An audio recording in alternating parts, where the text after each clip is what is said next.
అందరికీ నమస్కారం. నేను మీ వెంపటి పావని. ఈరోజు నేను మీకు ఒక కన్జ్యూమర్ కేస్ ఎలా వేయాలి అనేది ఈ వీడియో ద్వారా నేను చెప్పాలని అనుకుంటున్నాను. మొదటిగా సమస్యను గుర్తించండి. మీరు కొనుగోలు చేసిన వస్తువు లేదా సేవలో లోపం ఉందా? మీరు చెల్లించిన డబ్బుకు వస్తువు లేదా సేవ అందలేదా? మిమ్మల్ని ఎవరైనా తప్పుదోవ పట్టించేలాగా లేదా మోసం చేశారా? ఆ తరువాత మీకు జరిగిన నష్టానికి సంబంధించిన రసీదులు, బిల్లులు ఆధారాలతో సేకరించండి. నెంబర్ 2, ఫిర్యాదు ఎలా చేయాలి?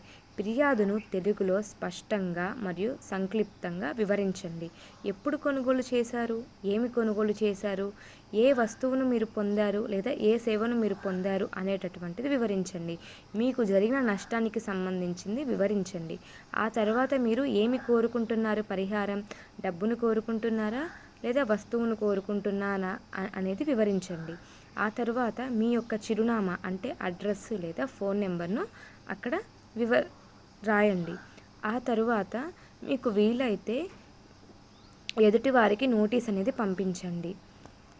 మీ దగ్గర ఉన్న ఆధారాలను జిరాక్స్ కాపీతో జత చేయండి. అలాగే గవర్నమెంట్ యొక్క ఈ-డాకెల్ పోర్టల్ ద్వారా కన్జ్యూమర్ కేసు అనేది వేయవచ్చు. ఈ కేసు వేయాలంటే ముందుగా ఈ వెబ్సైట్లో మనం రిజిస్ట్రేషన్ అనేది చేసుకోవాలి. ఈ వీడియో కనుక మీకు నచ్చినట్లయితే లైక్ చేయండి, షేర్ చేయండి అండ్ సబ్స్క్రైబ్ చేయండి. దీనికి సంబంధించిన లింక్ నేను డిస్క్రిప్షన్లో ఇస్తున్నాను. తప్పకుండా విజిట్ చేయండి ఒకసారి.